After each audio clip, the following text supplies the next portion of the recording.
Hi అండి, నమస్తే. అందరికీ భోగి పండుగ శుభాకాంక్షలు. ఫుడ్లో రాయలసీమ అనగానే వెంటనే గుర్తుకొచ్చే క్రేజీ కాంబినేషన్ రాగి సంగటి, కోడికూర. ఈ వీడియోలో నేను రాగి సంగటితో పాటు చికెన్ కర్రీని కుక్కర్గా సింపుల్గా ఎలా చేసుకోవాలో చూపిస్తాను. ఫస్ట్ ఒక బౌల్లో 1/2 kg చికెన్ని బాగా కడుక్కొని అందులో కొద్దిగా ఉప్పు, పసుపు వేసి 1/2 అవర్ని మ్యారినేట్ చేసి అలాగే పక్కన ఉంచాలి.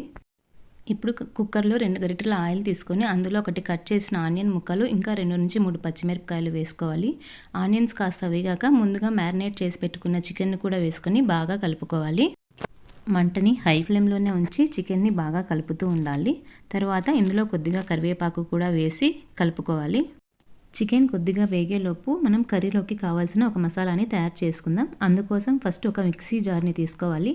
అందులో 1/2 ఇంచ్ చెక్క, 4 లవంగాలు, ఒక ఆనియన్ కట్ చేసిన ముక్కలు, ఇంకా 1 ఇంచి అల్లం, కొద్దిగా వెల్లుల్లిపాయలు, 1/2 కప్ ఎండు కొబ్బరి వేసుకొని నీళ్లు పోసుకొని మెత్తగా పేస్ట్ చేసుకోవాలండి. ఇక్కడ చూపిస్తున్నట్టు చాలా మెత్తగా ఫైన్ పేస్ట్ అవ్వాలండి. అప్పుడే చికెన్ గ్రేవీ చాలా బాగుంటుంది.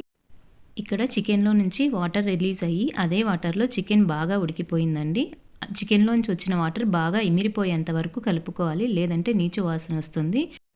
ఇప్పుడు ఇందులో ఒక టమాటాని ముక్కలుగా కట్ చేసుకుని వేసుకోవాలి. టమాటా బాగా ఉడికేంత వరకు అలాగే వేయిస్తూ ఉండాలి. టమాటా కూడా బాగా ఉడికి మెత్తబడిపోయింది. ఇప్పుడు 2 టేబుల్ స్పూన్ కారం, 1 టేబుల్ స్పూన్ ధనియాల పొడి వేసి బాగా కలుపుకోవాలి.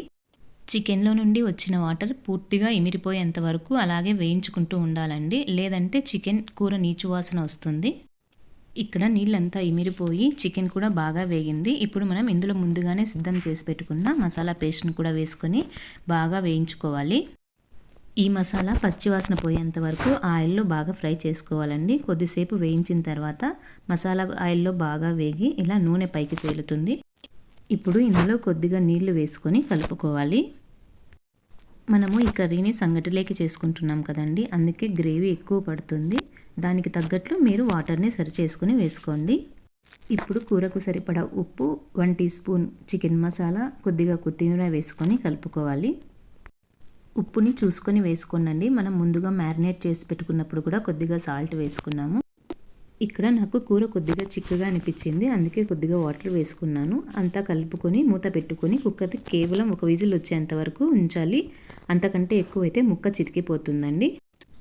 ప్రెషర్ అంతా పోయాక మూత తీసుకొని లాస్ట్లో కొద్దిగా కొత్తిమీర చల్లుకొని ఒకసారి కలుపుకుంటే చాలండి. అంతే, చికెన్ కర్రీ రెడీ. ఈజీగా ఇంకా త్వరగా కుక్కర్లో చికెన్ కర్రీని ఎలా చేసుకోవాలో చూసారు కదండి. ఇప్పుడు ఇందులోకి మనం రాగి సంగటిని ఎలా చేయాలో చూస్తాం. రాగి సంగటికి 1 కప్పు రేషన్ బియ్యాన్ని నేను ముందుగానే కడిగి 1 గంట నానబెట్టుకున్నానండి. స్టవ్ పైన గిన్నె పెట్టుకుని అందులో 6 కప్పుల నీళ్లు పోసుకొని కొద్దిగా ఉప్పు వేసుకోవాలి. 1 కప్పు బియ్యానికి 6 కప్పుల వాటర్ అయితే సరిపోతుందండి. నీళ్లు కొద్దిగా మరిగిన తర్వాత అందులో ముందుగా నానబెట్టుకున్న బియ్యాన్ని వేసి ఒకసారి కలుపుకొని అన్నం బాగా మెత్తగా అయ్యేంత వరకు ఉడికించుకోవాలి. ఇక్కడ చూసారు కదా, ఇలా వేలితో పట్టుకొని నలిపితే అన్నం మెత్తగా అవ్వాలి. ఇలా బాగా ఉడికిన తర్వాత అందులో ఇప్పుడు మనం రాగిపిండి వేసుకోవాలి. ఇందులో 2 కప్పుల రాగిపిండిని వేసుకోవాలి. రాగిపిండి అనేది మీ ఇష్టం అండి, మీకు కావాలంటే ఎక్కువ అయినా వేసుకోవచ్చు, లేదా తక్కువైనా వేసుకోవచ్చు.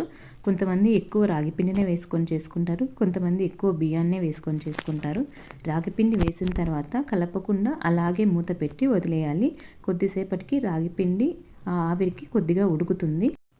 కొద్దిగా ఉడికిన తర్వాత సంగటి కలుపుకోవడానికి ఒక సపరేట్ కర్ర ఉంటుందండి, అది లేకపోతే ఇలా పప్పుగుత్తి రివర్స్లో చేసుకొని బాగా కలుపుకోవాలి. రాగి సంగటికి నార్మల్ సోనా మసూరి బియ్యం కంటే రేషన్లో ఇస్తారు కదండి, రేషన్ బియ్యం లేదా లావు బియ్యం అంటారు, వాటిని వాడితే సంగటి చాలా బాగుంటుంది. ఇలా రాగి పిండి ఇంకా బియ్యం బాగా కలిసేంత వరకు కలుపుకోవాలి. ఒక 5 నిమిషాలు స్టవ్ అలాగే ఉంచి తర్వాత స్టవ్ ఆఫ్ చేసుకోవాలి. అంతే అండి, శరీరానికి ఎంతో బలాన్ని ఇచ్చే రాగి సంగటి రెడీ అయిపోయింది. ఇప్పుడు వీటిని మనం బాల్స్ లాగా చేసుకోవాలి.